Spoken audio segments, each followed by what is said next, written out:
Hello and welcome back to the Game Collection podcast. I'm Matt, your marketing boy, and I'm joined here once again by our social media guru and fashionista extraordinaire, Jack. How are you doing? I'm good, man. I'm good, thank you. Glad to be here. Hell Glad yeah. to be here. Hell yeah, and ready to soil our underwear as we talk about some of the scariest games in existence, because we're into horror week. Yes, it's spooky season. Spooky season is upon us. I do want to touch, because it's been a bit of a horrible week for TGC, to be fair. I just want to shout out our very patient customer base. I know it's been a little bit ropey over the last week or two, with a bunch of games arriving into our warehouse late and stock not arriving on time, and it sucks. We hate it when this happens, because we want to do right by you guys. We want to do right by the customers. We always try to do right by our customers whenever situations like this arise, and shout out our customer support team. They've been fantastic over the last week or two. We don't like letting you guys down. We don't like disappointing folks. It's been a bit crap, and yeah, it sucks when that happens.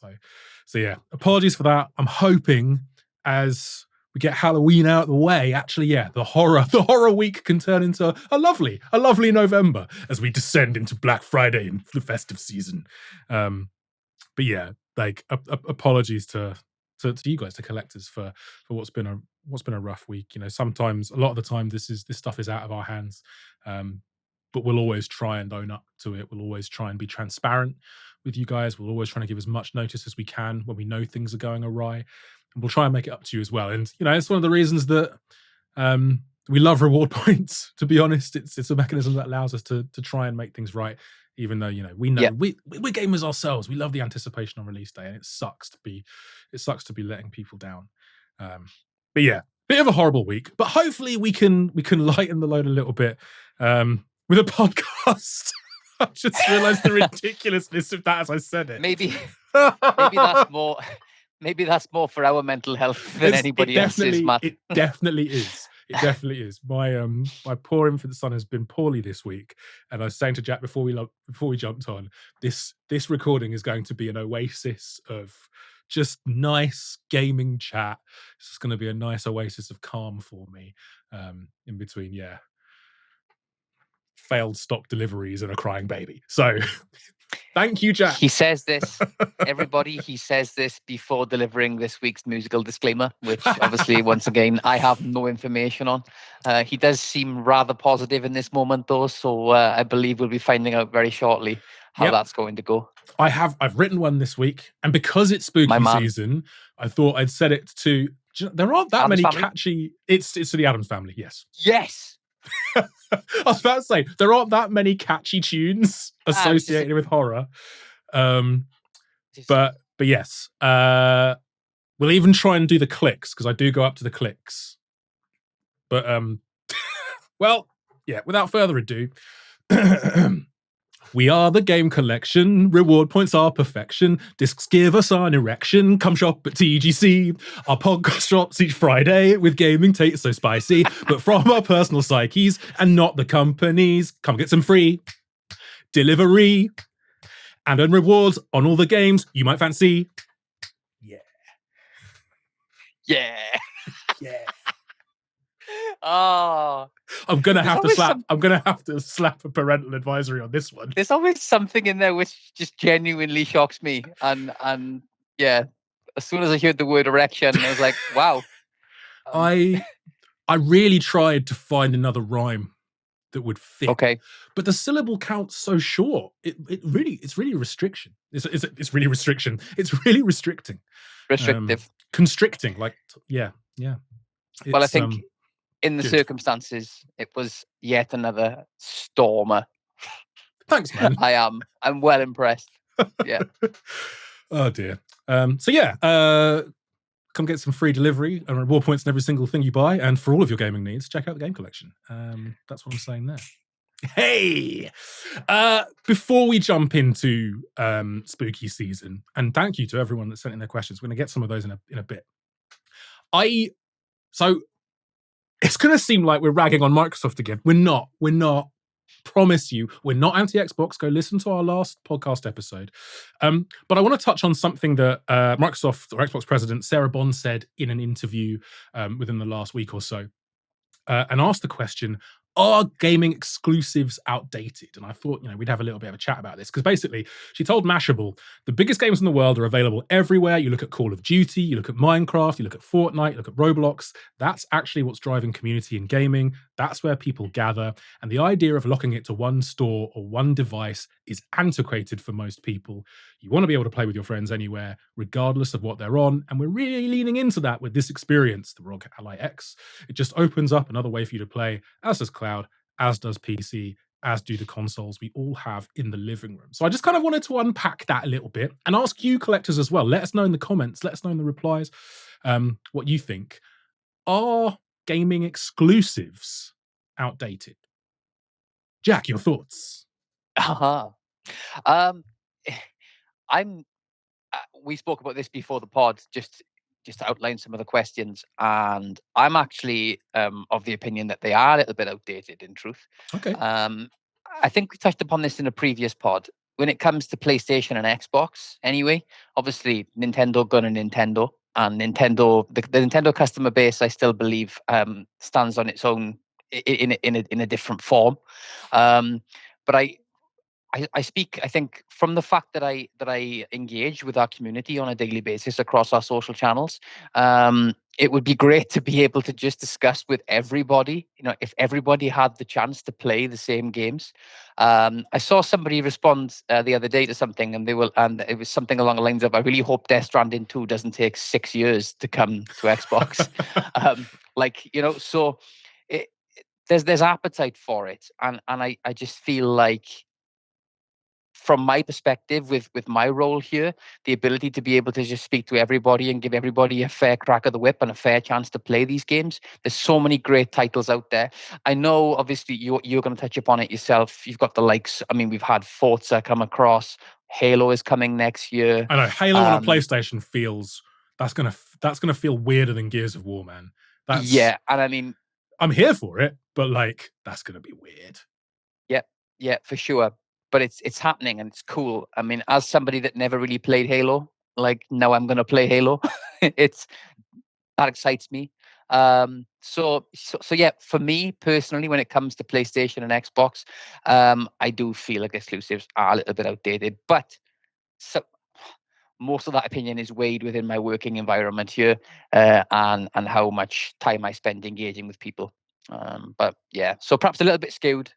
But yeah, long story short, spit it out, Jack. Yes.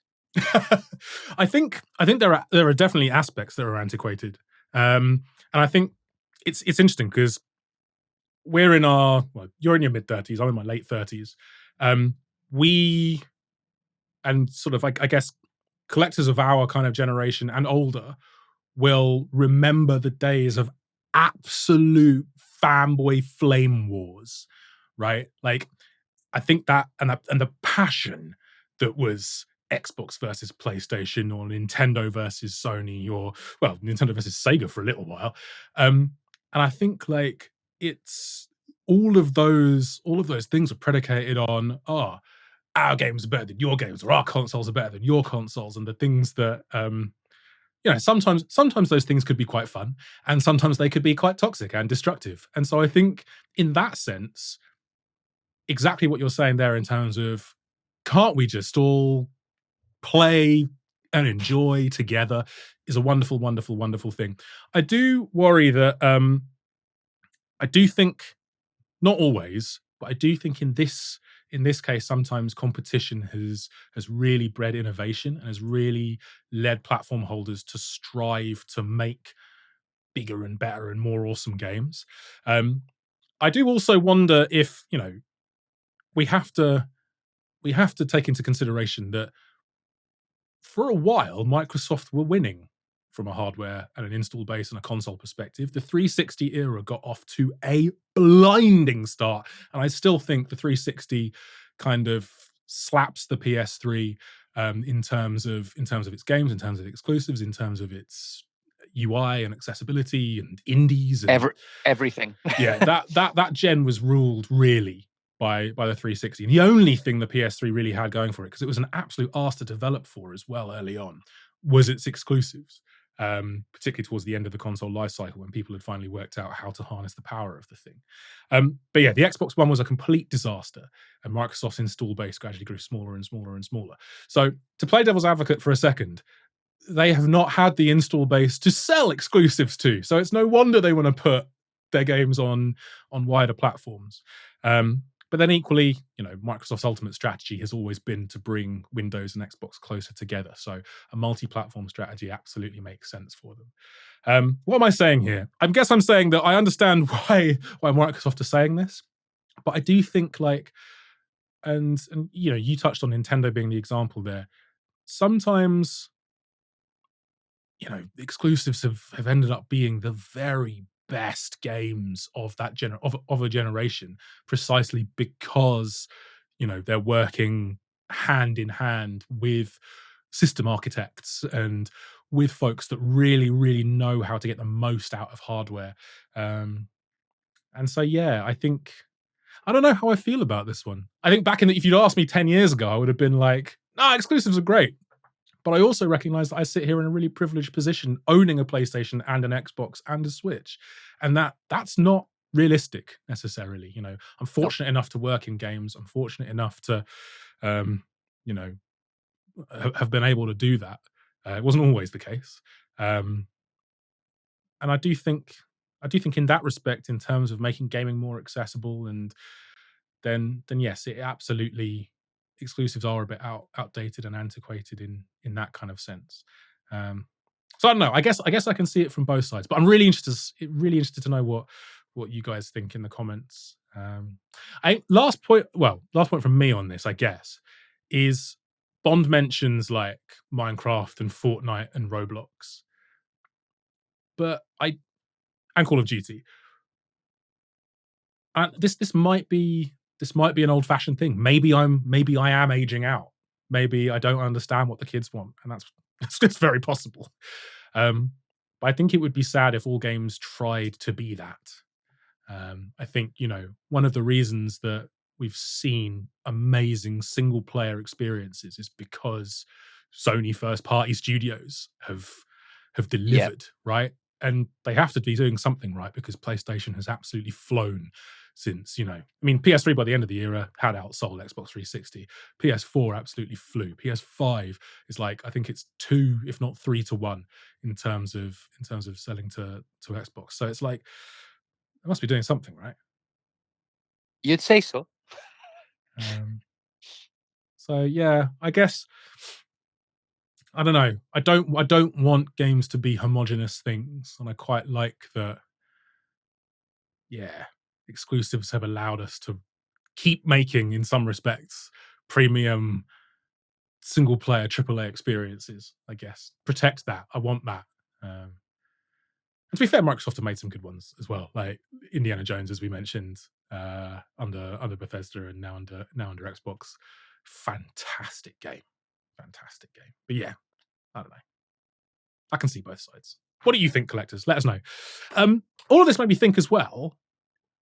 Because Microsoft have also mentioned. I think Bond alluded to the fact that the next Xbox would be really very high end, very very premium, which is a little bit worrying when we start thinking about price. But it does make sense if they're trying to bring consoles and PC more in line. Although, why you'd buy a £1,000 console versus a PC, I don't know. Anyway, what would you like to see from a next gen console, Jack? It's got me thinking. What would you like to see from Xbox Series Y or PlayStation 6? Um, to put it plainly, a disk drive, so we Yes. can all stay in business. Yes, let's please. let's not forget. Yes, we like to have fun here, but the game collection is a business, a physical retailer. We sell physical video games, and we need a disk drive in order to be able to do that. But that's from a work perspective. I think you made a great point to me outside of this pod when you said that it does feel like consoles have plateaued now. You used to be able to visibly see and experience that jump in tech, or the graphical improvements, the power of the console. You could see it and you could feel it, and it would blow your mind. Now, you really we are desensitized We are. to it all, and I think it would need to be something like, I want to be excited about something, which is, I know, the most kind of middle of the road, basic kind of answer, but outside of like, a new single player game that gets announced, or a new survival horror like Resi coming out, that like I want to get that fire back in my belly when I see a console get revealed, and I'm like, I don't want that. I need that. Mm. And I can't say I particularly had that with the PS5 or with the Xbox Series X, in truth, and I definitely didn't have it with the Switch too. It didn't do for me what I was hoping that it would. Um, Obviously, that still remains to be seen. There's still a lot of time for that to change. We are very much in the infancy of the Switch too. Um, but yeah, I think ultimately a disk drive, man, like it needs to be there for us as a business, and for us as gamers and our physical preference. Um, that is, it's basic, but that's all I want to see. Yeah. How I about you? think it's a really good point, that about like, I don't want this, I need this. And I guess, we're obviously, we've grown older through the console generations, so that's sort of, maybe we're just old and jaded, man. No, it's the children who are wrong. It's the children who are wrong. It's the platform holders who are wrong. But I think, yeah, like, graphics are plateauing to a certain extent. And I think that, because it's games, right? It's really those launch titles, that launch lineup, that's show me something that I've not necessarily seen before, or show me something that's just gonna, like, you know, just make my retinas explode with joy, Yeah, or, you know, what does this new power allow us to do from a game design perspective, right? I remember, I mean, it turned out to be a really mid platformer. But I do remember when, like, Mark Cerny showed off Knack for the PlayStation 4, and it was the particle stuff was really cool, and you were looking at it and going like, oh, that's kind of awesome. How are they going to yeah, incorporate that into game mechanics? And unfortunately, Knack it was about 6 out of 10 game, really. Let's face it. It was no Astrobot, but like, at least it stoked a little bit of curiosity. And I remember on the PS4 actually playing Killzone Shadowfall for the first time. And again, the first level of that game is phenomenal, and the graphics are ridiculous, and you're dropped in, and it's so open and it's so expansive. And then after that, it becomes a corridor shooter, more like, and something quite narrow in focus. So they probably ran out of time and or budget. But like, that I remember seeing it the first time, the expanse of it and the freedom and the level of choice. I was like, okay, yeah, yeah, I can get behind this. And I think that's the thing. Like, I don't think the jump from last gen to this one has been much to write home about, to be fair. We've seen some great no, games. Don't get me wrong. There are some wonderful, wonderful games on PS5. They probably could have been made for PS4 as well. And I think that's the kicker. What are the things that could only happen on a next gen console?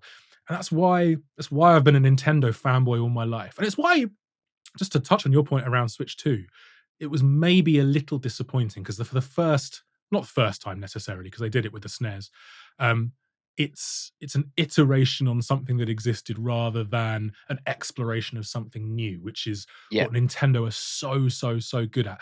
Even the Wii U, and I will die on this hill. I loved the Wii U, because it was so different, and it was just a breath of fresh air. Yes, it was confusing to the mass market, not to me. I loved it. I No. loved doing inventory management on a screen. I didn't have to pause the game. It was just right there. I loved having a map just right in front of me. Like, all of that second screen goodness. It was awesome. And then, yeah, if my girlfriend at the time, wanted to watch a thing on TV, I'll just play on here. This is lovely. It's It was just amazing. just the I love my best. Wii U. Like, I, yeah, I I loved it. loved it. The games were kick ass. They were awesome. Which, again, I get. It comes down to the game. So yeah, I think that's the question for me. Is I'd love to see a disc drive, obviously, for work, for the collection. I wonder how long, um, especially with some of the dev concerns around cartridges on Switch 2, and the proliferation of game key coasters, let's call them. I wonder how long it'll be before we sort of see, and I don't want this to happen, but we sort of do see the disappearance of fully on disc games. I don't want to manifest that. But if performance does become an issue, I don't know. I don't know. I'd hate to see that. It's Halloween week. We are talking we're about some talking truly about horrible things. we're talking about scary things. Yep. But yeah, I think yeah, I guess in the same vein as you, I want to see some games that make me feel something. I've been tired, man. I've been tired. And yeah, I guess that's not to say there aren't games like that. There are obviously games like that on the current gen, but that's what you need to step up. Like, what are you going to give me that's different? What are you going to give me that's Yeah. elevated enough to drop? Let's face it, what's going to be upwards of 500 quid on new gaming hardware that's going to surprise and delight and shock and amaze. And yeah, Yeah. I don't know. Yeah. Whatever you do, don't launch it with like Connect. Don't do that. Saying that's a bad idea. That's a very Okay. bad idea. That's a very Okay. Precedent suggests that's a bad idea. Shots once again constructively fired. We're not anti Xbox. By Matt, I promise you. by Matt at the Game Collection. By Matt. Been an Xbox apologist for years. Anyway, yes, from talking about scary things to scary season, to spooky season, let's get into some Halloween questions. And it really, really, really simple, straightforward thing to kick us off. Jack, what's the scariest game of all time? Well, I remember being far too young and watching my uncle play Resident Evil on the PlayStation. The first one. And I was actually staying down there that evening. And that moment when you walk around that corner and you see the zombie for the first time, you see it now and you just like, looks like a pancake or something. But it's just a pixelated mess. You know what? To this 7-year-old, was genuinely the most horrifying thing I had ever seen in my life. And when I slept in the spare room that night, they used to have a really like creaky staircase.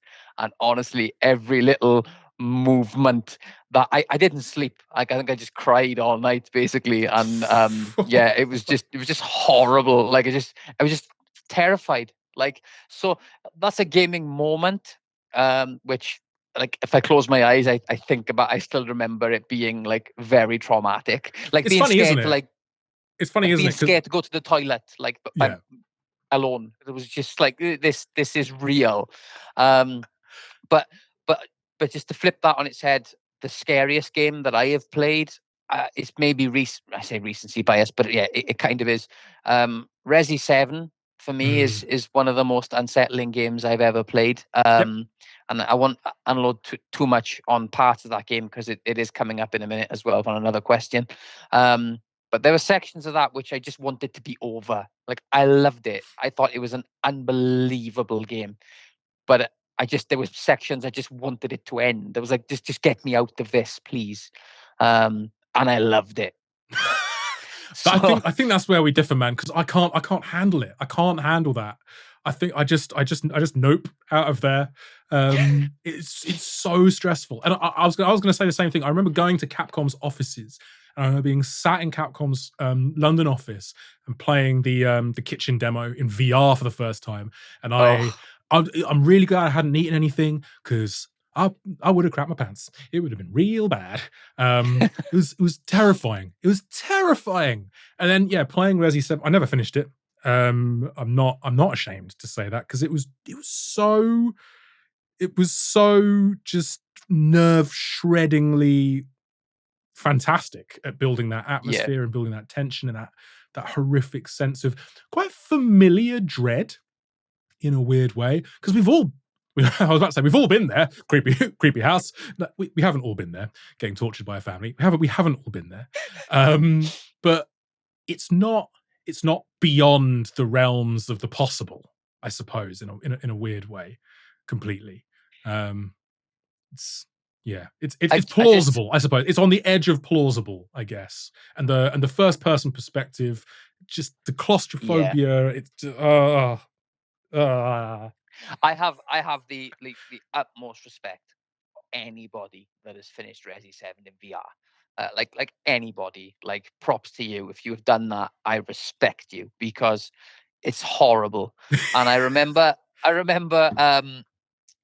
when it launched, we had in stock, we had the candles that smelt like musky, like a musky house. And I just think, yeah, why not immerse yourself one step further? Why not truly ruin your life whilst playing it?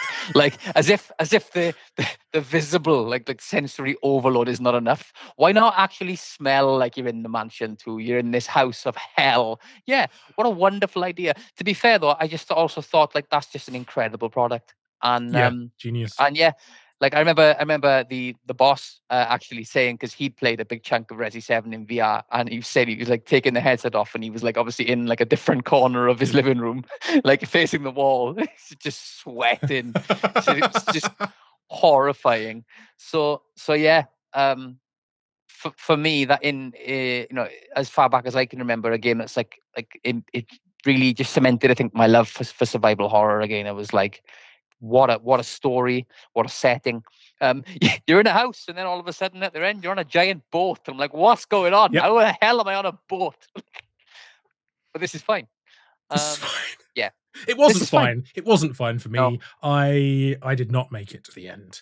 I did not make it to the Okay. end. But it's interesting what you were saying about the first Resident Evil and pixelated messes. And I wonder as well, like, obviously the photorealistic horror of Resi 7 and since then, phenomenal, and even more grotesque in first person. Like, it allows you to portray horrors in phenomenal detail. But I do wonder as well, like, it was the perfect time for us as sort of kids, playing those early games, because you had to connect the dots with your imagination, and then doing so embedded those moments in your mind. So as you say, it then spread beyond the game. So yeah, every creak, every little eerie owl hoot outside, everything like that just absolutely messed you up. And I remember that out of like metal sounds after playing the original Silent Hill 1 and 2.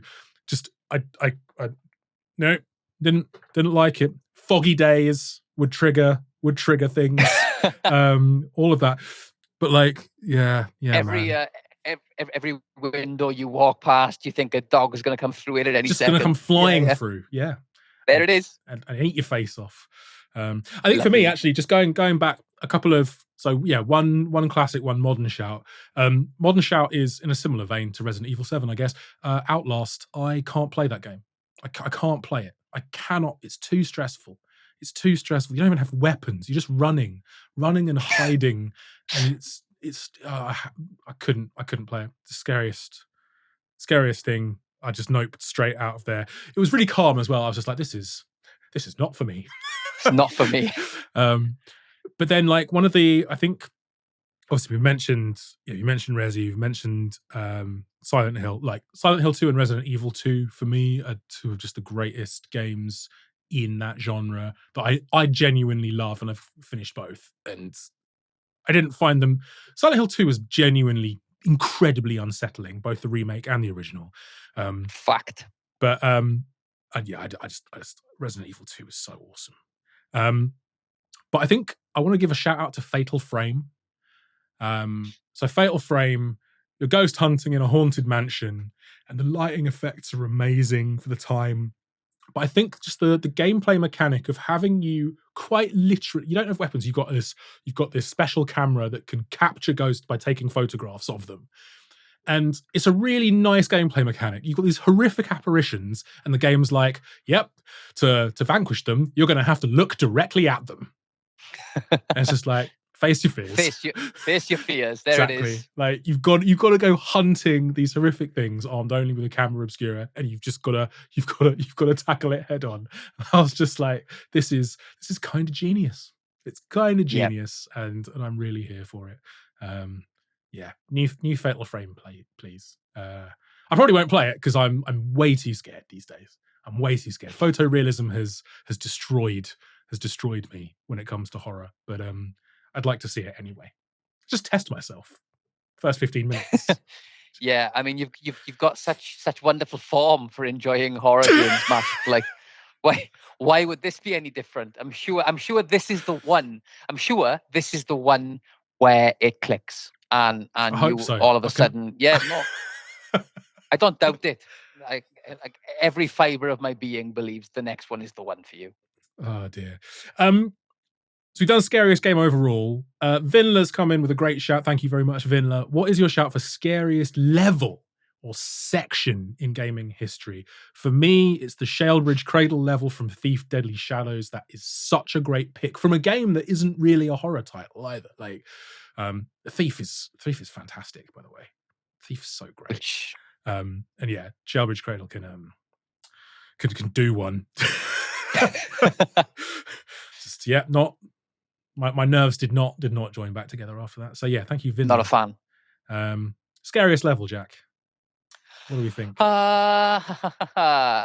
Having recently finished it and having mentioned it numerous times on social of late, Toluca Prison and Silent Hill 2 remake, man, like just go to hell. Like I saw somebody like respond to somebody the other day. He was like, "Oh, Toluca Prison's fine. Just don't stop moving." I'm like, "Oh, okay, cool. Yeah, that's fine. Just don't stop running." Yeah, it's miserable and unsettling, and I'm in the dark and I'm weighing things on scales, and I'm like, I don't want to be doing this. Like, I don't want to be doing any of this. Get me out of this prison.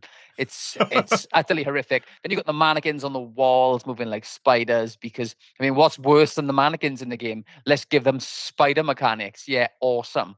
As an Just, arachnophobe, I I don't just like that. same, Didn't same. didn't didn't like that at all. Just hated it. Like I hate it, from from a development point. What an incredible section! Like Oh god, yeah. it's fantastic.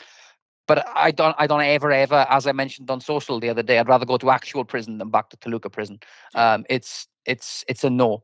But Fun utterly little genius. sidebar actually for that might appeal to arachnophobes. But obviously, I'm a very fluffy man.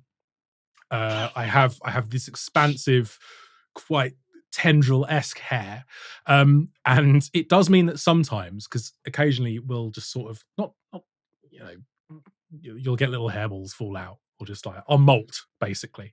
Um, and my wife is also pretty arachnophobic, more so than me, and we have to play a game in our we have to play a game in our house called Hairball or Spider.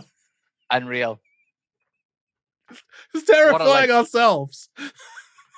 What a time to be That's alive. why I have to Hoover every day. Okay. Well, I mean, I feel like I know you better for that fact. Yeah. I thought you'd like that. I thought you'd like that. Thank you for letting us into your life in such a personal way. You're very welcome. Very welcome. We're That very is- open here at the Game Collection. That's genius. But I do also want to give a quick shout to, because we mentioned Resi 7, the Marguerite Baker section in Resi 7. That will probably haunt my dreams forever. If I think recency bias says Toluca Prison, but like Marguerite Baker's section with the giant insects, the moths, and the the misery and the, like, yeah, as we've mentioned, just the creepy crawly aspect, and then of course fighting Marguerite Baker as she turns into some elongated evil. Like, I close my eyes and I can see that, and I was just like trying to kill her or trying to take her down whilst just like kind of like blinking and pressing buttons and just like yeah. Hated it, every second of it. Genius. So that deserves I hated it. deserves a I shout. hated it. It was awful. It scarred me for life. 10 out of 10. No notes. It did what it was supposed to do, Matt. Honestly, I wish I could understand this. I wish I could get the positive rush rather than just the feeling of absolute terror. I'm genuinely envious. I just don't think I like myself very much. I think it goes much deeper than so you like survival horror games. No, you just hate yourself. It's like there we are. Never mind. So yeah. What about you? Level or section in a game which is haunted? Oh, I think I know what you're going to say. Please. So, PT wasn't very long. There it is. and it has scarred me for life. But I think so. So the jump scare when the ghost, I can't remember her name. Is it Alice? I can't remember. I can't remember her name. When the ghost appears and just instantly kills you and just like absolutely terrified me. It's it's so disturbing because it's so familiar. It's just a house, weird lighting, moody rain. The photorealism is ridiculous. You walk like the lurch of the gait of the walk is like it's perfection. Like it's absolute atmospheric perfection. And then all the weird stuff starts. The phone that won't stop ringing, and there's nothing but crackling static on the end of it. And then the jump scare and the death wasn't even the worst bit. The worst bit for me, and this is compounded now that I'm a dad, and I've talked about this before, was the weird crying penis baby in the bloody sink. Like it is, I'm just like, what are you? I can't comprehend you. And now, because I haven't, and I've gone through the first year of having an infant son, baby crying is incredibly triggering. And I mean, so yeah, PT's up there, but I wanted to do another shout as well. And it's just it was again unsettling for me at the time when I played it when I was like a teenager, really unsettling for me now. And I try to play this game every year or two, and that game is Max Payne. Fantastic Oh, game. There's a bit in that genius. game where Max is going slightly mad, and he's having a nightmare, and he's trying to make his way through this blood trail maze. The blood trail. Yeah. And it's completely, everything else is pitch black, and if you veer from the blood trail too much, you fall into this abyss. Which doesn't sound particularly scary to begin with, but then you realize that actually in the background this whole time is the wailing cry of your murdered child, that turns into a scream if you fall off.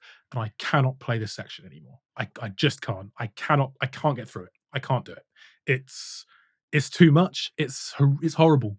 It's It's a genuinely, sensory overload.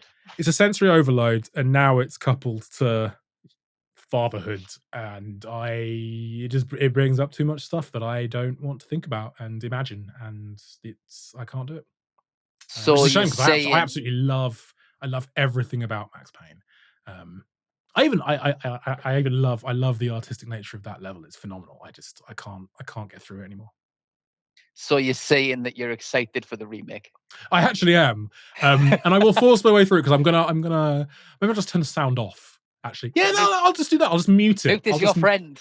I'll mute it for that particular section so I can get through, because everything, I mean, look, don't get me wrong, artistically that section is phenomenal. It's supposed to Yeah. be unsettling. It's brilliant. I just don't want to hear a baby cry anymore. It's not very nice, is it? No, it's not. What game though? That's a great shout. What a game. One and two.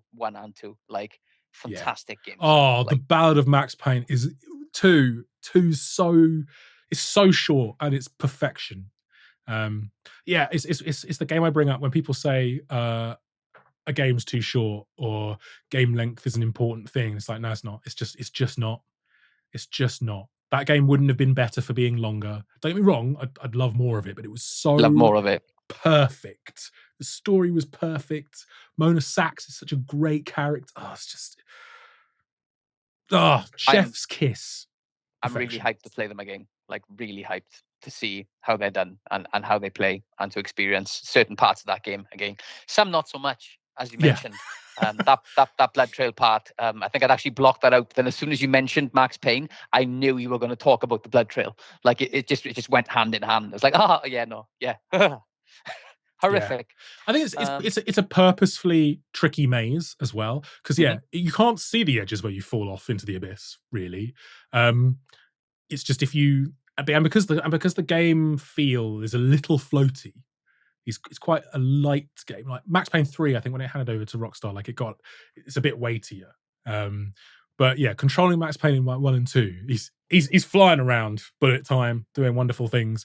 So he's got a bit of momentum to him. So it's very easy to sort of fall into the abyss. And by the end of that section, I was just like, I just want to get out of here. Yeah.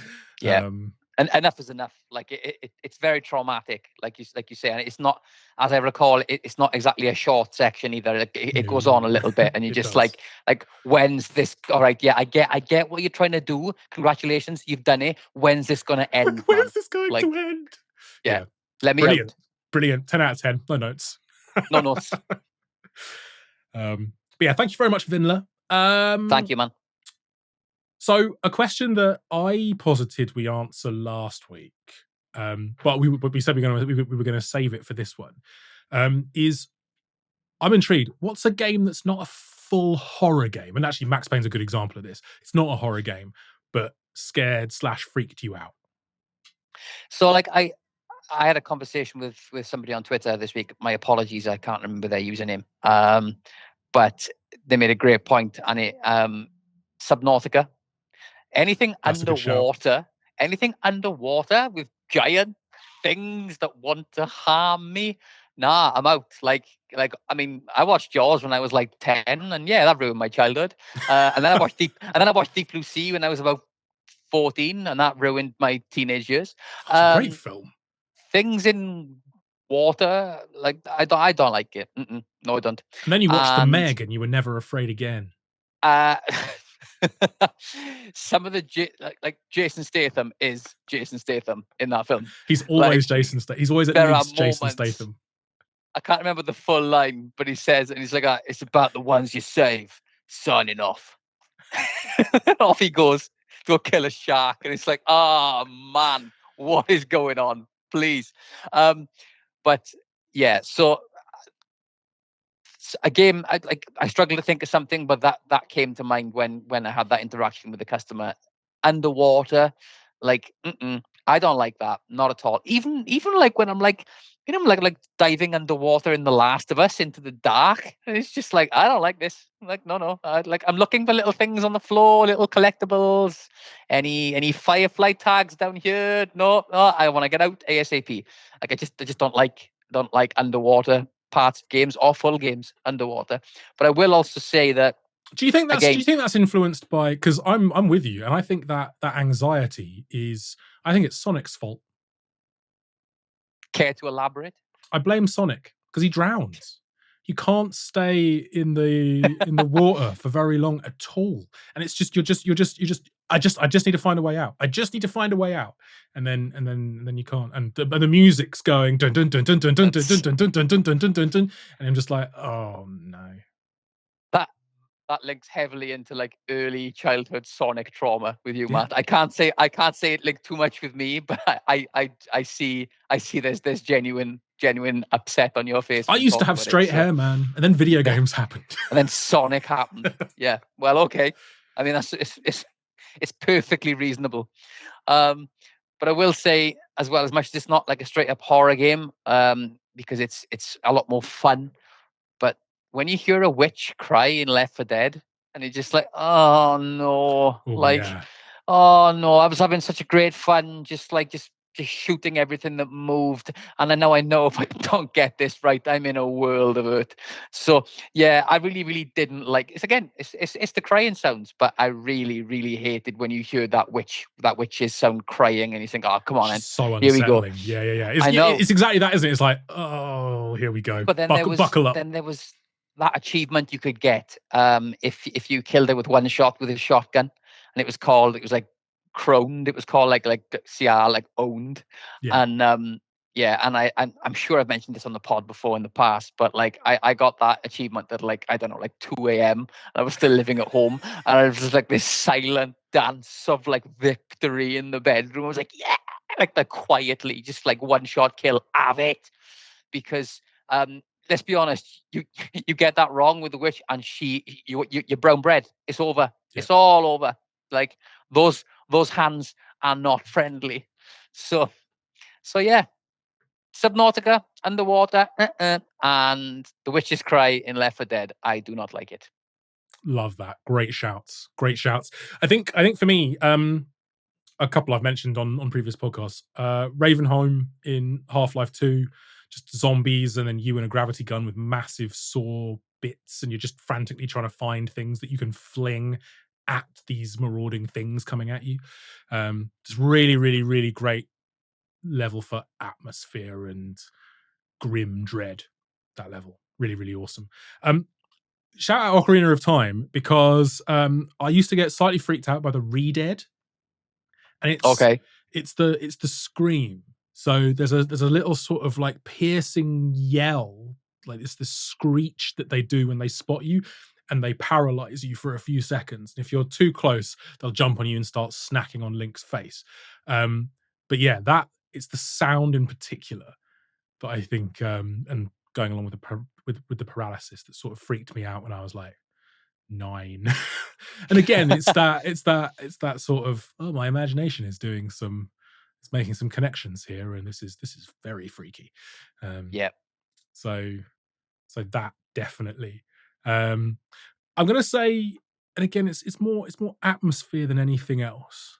It's also why it's one of my favorite games of all time. I think BioShock for me, I found really, really unsettling. It's meant to be, in a way. It's this fallen utopia, and half the lights are out, and there are these massive things with drills for hands, like stomping round and like protecting these weird zombified little girls with enormous syringes that just want to stab Mm, you. And it combines yeah. so many awesome creepy tropes.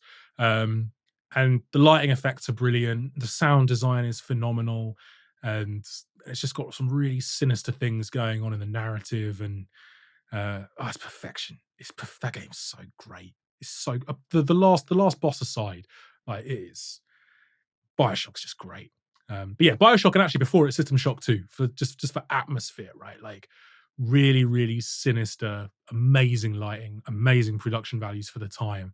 And in System Shock in particular, one of the greatest villains ever, Shodan, um, is really, really awesome, and is just everywhere. Uh, Really, really good. I love it. Evil. I love it. So yeah. Um, Hellmouth asks, "What's your favorite horror game based off a movie IP?" And I think you and I are in complete agreement on this one. Yeah, yeah. It was funny when we actually talked about it because I think Alien Isolation just does that fear factor Yeah. like perfectly. Nowhere is safe. Nowhere. Nowhere is safe in that game. And I think it did an incredible job of, I think, of anybody that was a fan of the movie. Let's be honest. I mean, Aliens is basically an action shooter, but Alien, the whole, the atmosphere and the a little bit like Jaws, really. You don't see the shark until like the last, like, section of the movie. It feels very much like that with Alien. It's just like there's this thing hunting them, and it's horrible. And as much as you know what a xenomorph looks like by the time you play Alien Isolation, I think it did an incredible job of marrying those two feelings up. Of those kind of emotions you felt watching Alien, and then being able to play it. It was like, this is the real deal. So yeah, for me, I don't think there's been a better kind of movie to game IP like matchup than Alien Isolation, personally. No, I completely agree with you, and I think it's the one of the great things about all the sci-fi stuff in the 70s is that they didn't have the special effects to create the future tech that obviously we have now.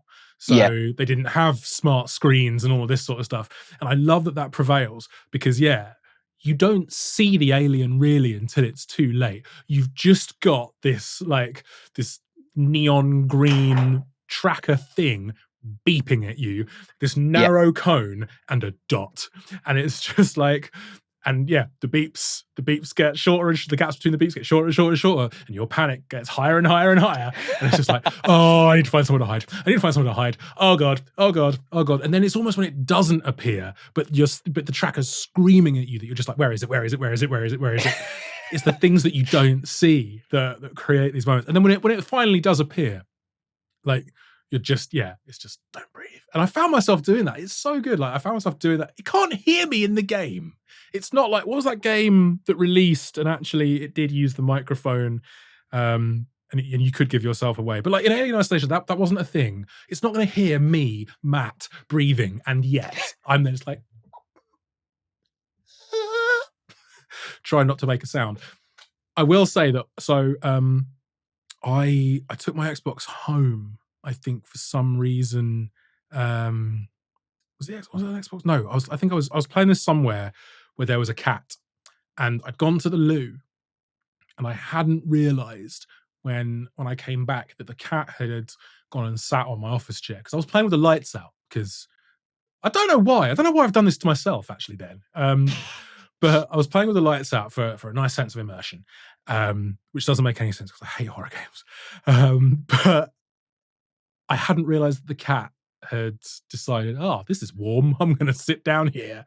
Oh man! And so I came back in and fired up the game again, and things started beeping, and I went to sit down, and realised immediately, oh my god, the cat's there. The cat jumped. I jumped. I think I hit my leg on the desk as I jumped, so hurt myself in the process, and then just sort of looked up at the screen as the cat obviously ran off. Gave myself a heart attack, and the alien just there snacking on me. So It's a memory connected to the pain. it's a beautiful. Nobody won there.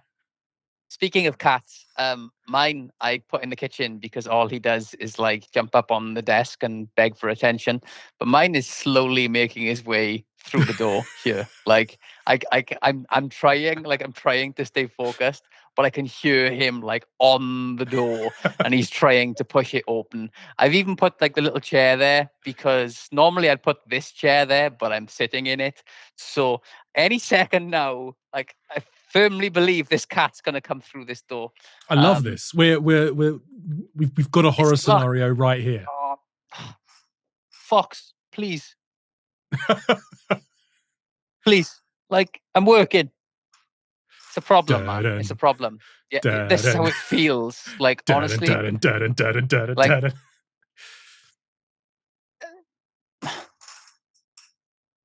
everybody chill. We're good. I think we're good. Maybe he's given up. Everybody chill. Yeah. So loads of people asked a variation of this question, and it's a great question. So Dan Hollis last week, but Bad Signals asked it, POA Ghost has asked it, Jake Torgerson's asked it. Is there any horror movie or TV franchise you'd love to see adapted as a video game?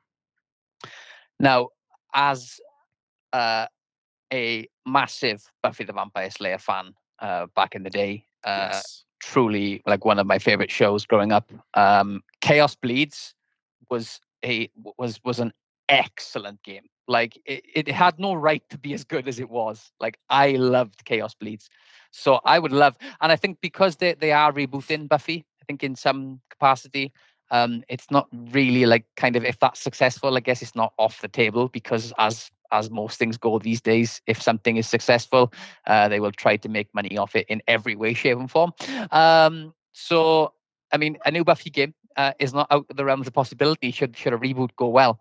So for me, yeah, I would love to see like a next gen Buffy game. That would be fire. That'd be But awesome.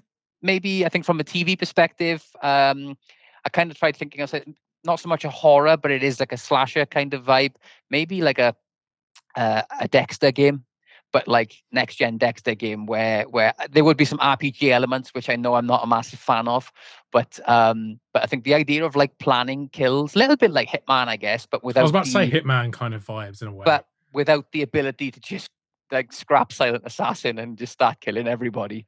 Like it needs to be a carefully thought out, a methodical kind of. But I think given the popularity of Dexter and obviously with how well the new show did as well, I actually think that's not out of the realms of possibility either. So, but for me, if I had to pick, give me a new Buffy game like all day long. Yeah, there aren't that many serial killer games in a way.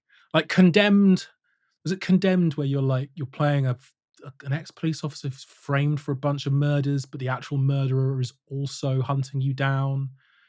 Maybe. Was that Condemned? Not played that. But yeah, I think some like psychological thriller, horror, serial killer kind of thing could be really, really, really awesome. could be really good. Where the real monster is humanity. Oh, I like that.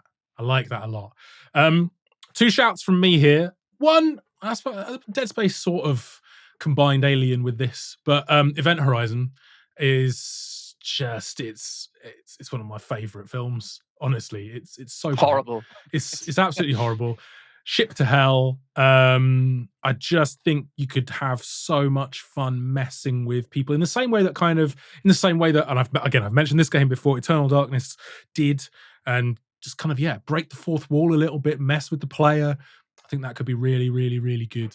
And I'd also, someone mentioned, actually it's in the next section a little bit, because Dorky Swimmer who mentioned he'd love to see a comedy horror game created.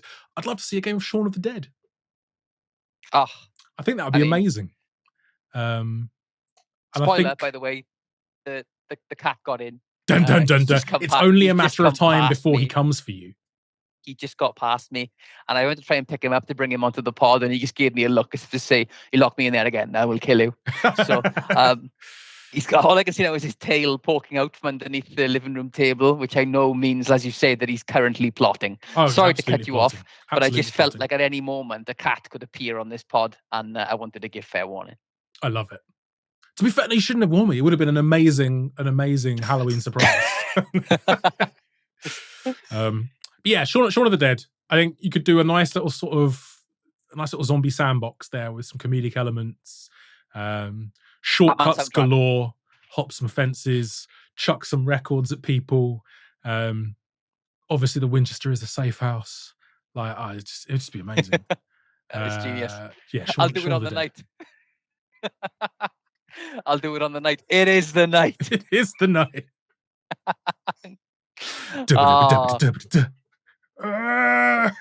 Just incredible, of its time, and I will die on the hill that says Hot Fuzz is a far better movie. Hot Fuzz is timeless and is for me is one of the funniest films I've seen. It's the best out of the Cornetto trilogy. Oh my! By a country mile, get it? But yeah. But Shaun of the Dead, I mean, it's of its time it was a remarkable film, wasn't it? Let's be honest. Absolutely cultural moment, as you say. 100%, and really, really very violent as well. Quite violent. Yeah, and very gory. I mean, pleasingly so. I think for when Dylan Moran, it's like, just sausages. Disemboweled, man, out the window of a pub. Like, I just think, if you're gonna go, go like that out the window of a pub. Oh dear. And then attached to that, so Dorky Swimmer coming in with our last question. He says, "What's your favorite horror character that you wish had their own game?"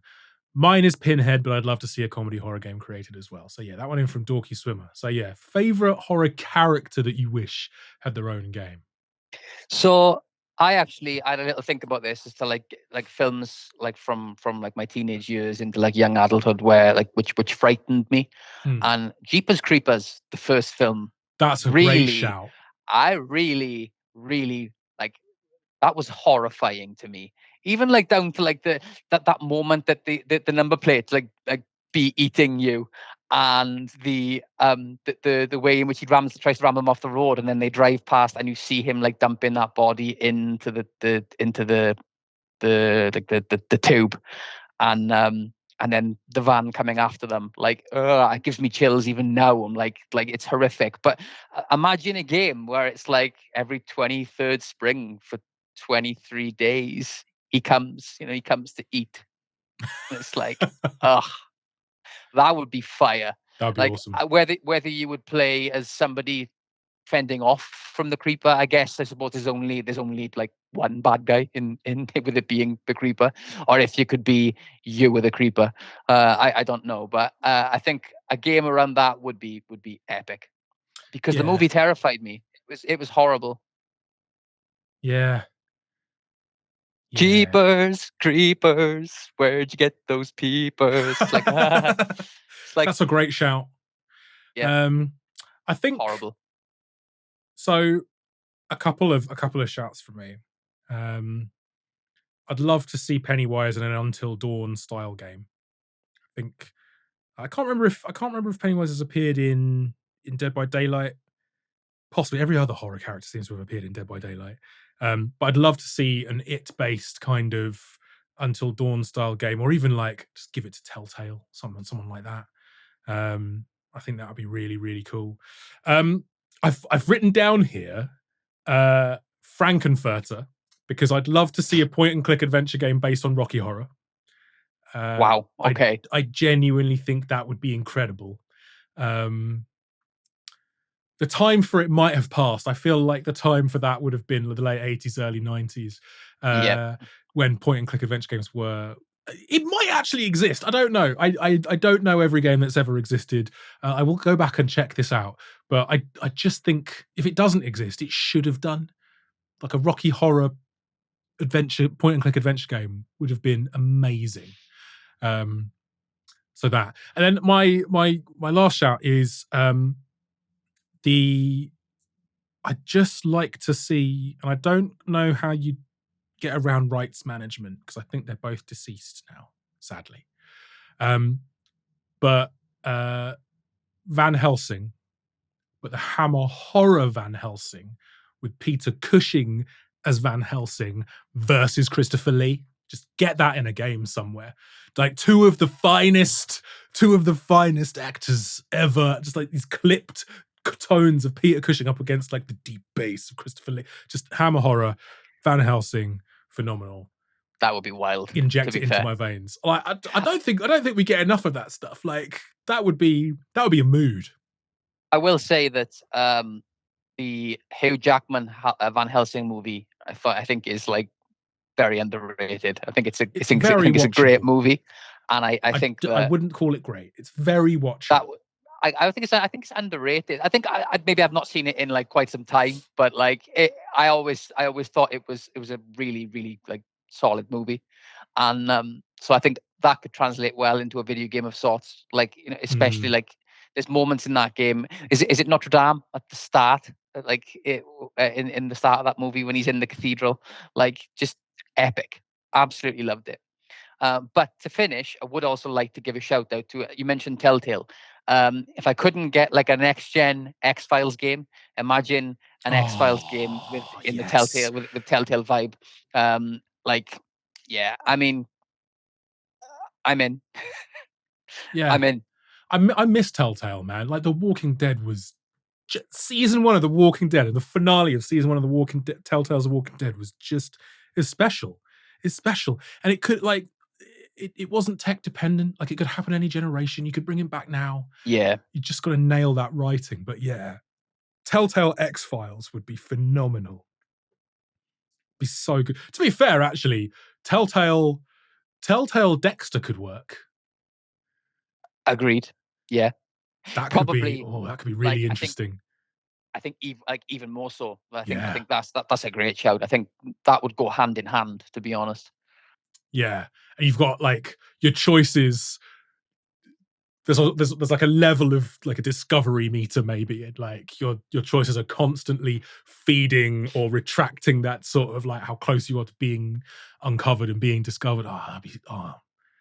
The only can we make this happen? The only non-negotiable I have is that James Dorks has to be in it with his signature line at least once. Yes.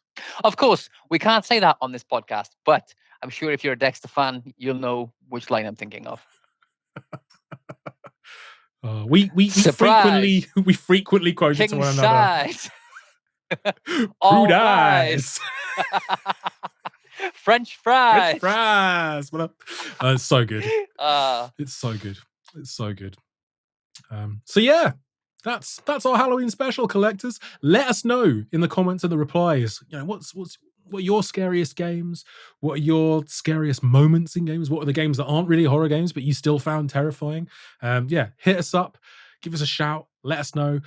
We are now on Apple Podcasts as well. So if you're listening to this on Apple, hello, welcome. Leave us a review.